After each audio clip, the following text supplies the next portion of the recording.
It's 2009. The world is in an economic recession. I'm 27 years old. I have a 5-month-old baby. And suddenly my father dies, and I'm left running a 150 employee company with about $20 million in revenue. We had to figure things out pretty quickly, and I was the one that had to do it. I'm Gavin. I'm president of Fireline Corporation, and this is my story. Fireline is a fire protection business. We were founded in 1947 by my grandfather. He was an accountant by trade and saw an ad in a paper for start your own fire extinguisher company, and came home one day and said, I'm going to run a fire extinguisher company. And my grandmother looked at him like he was a little bit crazy, but he did, and he saw an opportunity for a industry that was really growing back in the 40s. During the 50s and 60s, he really built the business up. We were in the city originally and moved here to Halethorpe, where he built this building in 1963. We got into commercial suppression systems, and he really spent a lot of time investing in the pressurized cylinders that we worked with, whether it was extinguishers or suppression systems. And then right around when my father was graduating college in the late 1970s, he decided he wanted to be second generation to run the company. And so he came in, and my grandfather started showing him the ropes. So in the late 1970s, my father was working in the business. He was still fairly young, in his late 20s.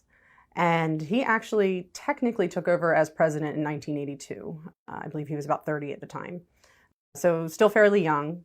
And therefore, my grandfather was still very heavily involved in the business through the 1980s, grooming him, showing him the ropes, slowly allowing him to have certain decisions. But I know that my grandfather was still pretty heavily involved during that time. But also during that time, my father really saw a lot of opportunities to grow the business and expand the business into different areas.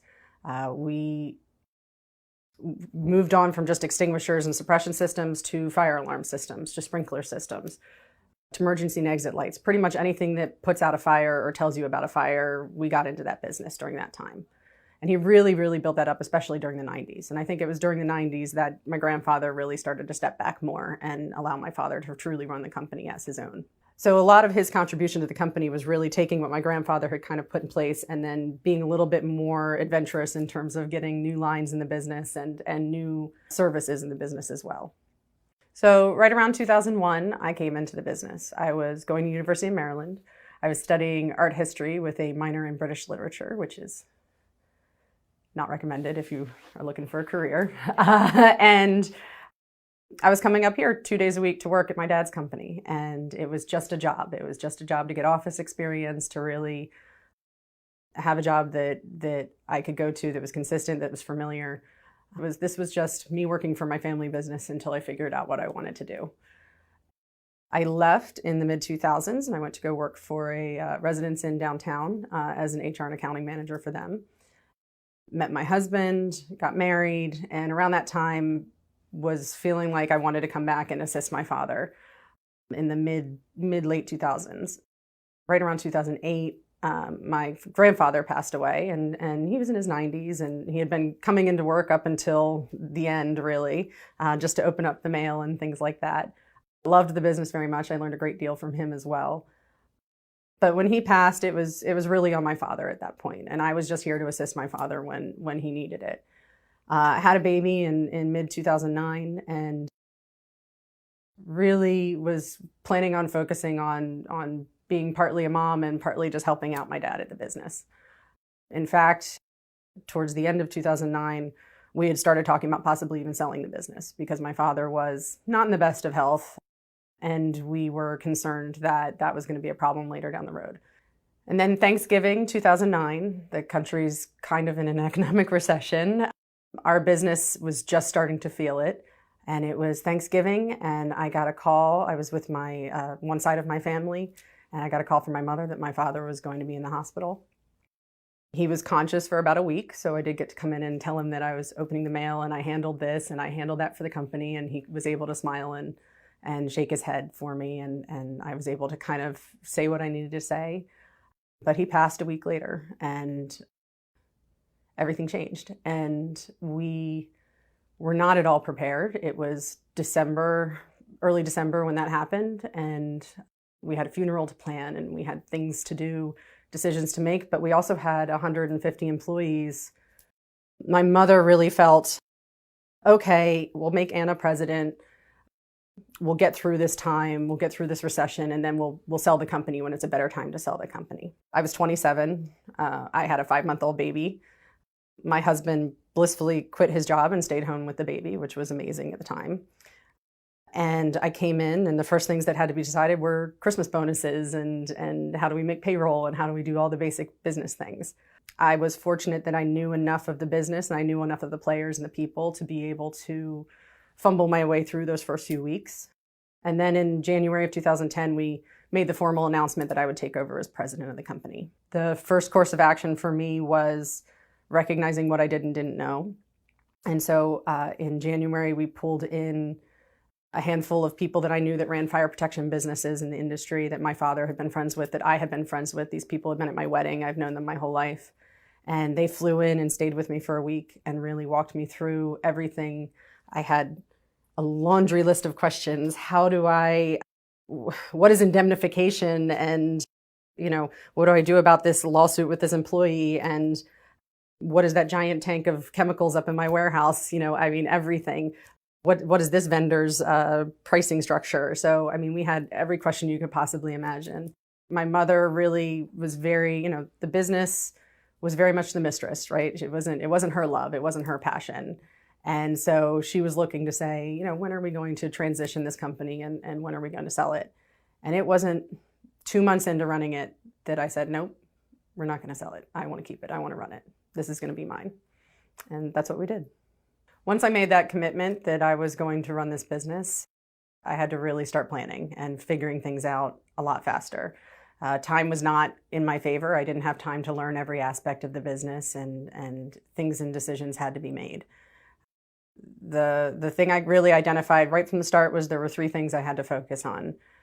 One was the technology piece. We were a company, construction companies are not known for being the most advanced technology. And our software system looked kind of like an Atari video game. So we needed to increase our technology presence and fix that. So technology was a big part of what I was going to be working on. The other piece was the next generation leadership. I was 27 and my management team was mostly gentlemen in their 60s. It was an odd dynamic, but actually it worked pretty well. They were a lot of really hardworking, great people, but they were not decision makers. And I was pretty comfortable making decisions. So they actually deferred a lot to me, and I made some mistakes and I did really well in other areas, but they really gave me a lot of support, which was great. We had to start identifying who were going to be the next generation leaders, and I had to start figuring out how to train those people up and build my team. We were a family business. We operated like a family business. We still want to operate like a family business, but when you have a certain number of employees, you need to have a certain amount of process in place. And so putting process in place was another area where I really wanted to spend time focusing. We were, at the time, about a $23 million company when I took over. We're currently $35 million last year, almost 36. We now have a little over 200 employees, about 210 employees. And that growth during that time, when the recession was still kind of affecting us, was rather stagnant. And it was a lot more rebuilding and fixing for those first 5 years. The past 5 years have been much more growth oriented. My team is now in place. We have the technology tools that we needed. We have the processes in place, and we really were able to start growing, and we really hit a growth stride in 2017. The culture has changed a great deal. Culture was another area where I really wanted to focus. Let's hire people with great personalities and great attitudes and work ethic. We'll teach them the technical skills. And that's really been a game changer for us. This is the best staff we've ever had, hands down, no questions. The success we've had in the past couple of years has been us having to spend less time focusing on our own internal challenges, and now we're getting to spend more time focusing on external opportunities and threats so that we can then grow the business and not worry about the growth challenges that we were having internally. So it's been an interesting ride getting from not knowing what I was doing at all to now having my own team and my own vision and direction and really taking it that way. I will never forget the first time I had to sit at my father's desk after he died and just get to work. And I went, okay, what does a president do all day? There is no job description sitting on the desk waiting to be read. And a lot of that had to be figured out through just getting things coming in and figuring them out as they came in. But more so, It was having to do all the transition things that have to happen after somebody passes away. We had to have extra copies of death certificates so accounts could be transferred over or changed. I had to become a check signer for the bank accounts. We had to blow up a vault one time because we couldn't get into it because we didn't know where the key was. We also needed things like password lists to know how to get into all of his various accounts. It made it a lot faster. Thank goodness we had one of those. There was so much I needed to learn very quickly. I might have known the employees, I might have known the software system, I might have had a general idea of the business, but understanding the vendors, understanding insurance and the legal risks of the business, knowing who the players are, knowing the competition, these were all things that had to be learned pretty quickly. We then went into looking at what's the strategy going to be. And I really had a different style from my father. We were two very different people. My father was very calm, very patient, very kind, but also a little bit more passive in his management style. And, you know, as you can imagine, I was 27-year-old, guns blazing, I'm going to make change. And I probably scared and intimidated some of the employees that were here with my style. I've learned to tone that down over the years. It took some time. We had a lot of employees who were legacy staff, who were great employees that worked hard, but then we also had a lot of employees that took advantage of the fact that you really couldn't get fired here. You could get away with a lot, and it caused a lot of toxicity in the workplace. And so I had to make decisions. You know, I'm not looking a couple years ahead like my father was. I'm looking 20 years ahead. Can I put up with this person for another 10? And the answer in some cases was no. And so we really had to shift the culture, and I had to be willing to make those hard decisions to make the changes that needed to be made. We really grew the most as those people started to filter their way out of the business in one way, shape, or form, and we started to bring in the new generation of people that were going to help me lead the company. We started doing strategic planning. We started identifying where our strengths and weaknesses were, and we really outlined how we were going to get to the next 5 years and how we were going to get to the next 5 years. I always have a long-term plan in place, and then we have annual plans in place as well. These are things that really helped give me roadmaps on how to run the business and how to build out the company.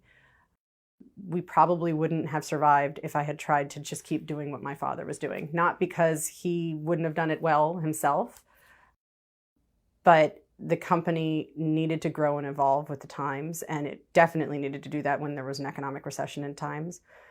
In some ways, him passing away and not being here to guide me and walk me through the whole process had some advantages in a weird way.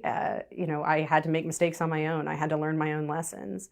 I pushed forward in areas where maybe he wouldn't have pushed forward, and maybe sometimes those worked out great. And in other areas, maybe I would have not made that mistake that cost us profits and whatnot. So, you know, I think we've moved forward a little more quickly and aggressively with me being on my own and having to kind of push it forward and almost not knowing any better whether I was going to do the right thing or not.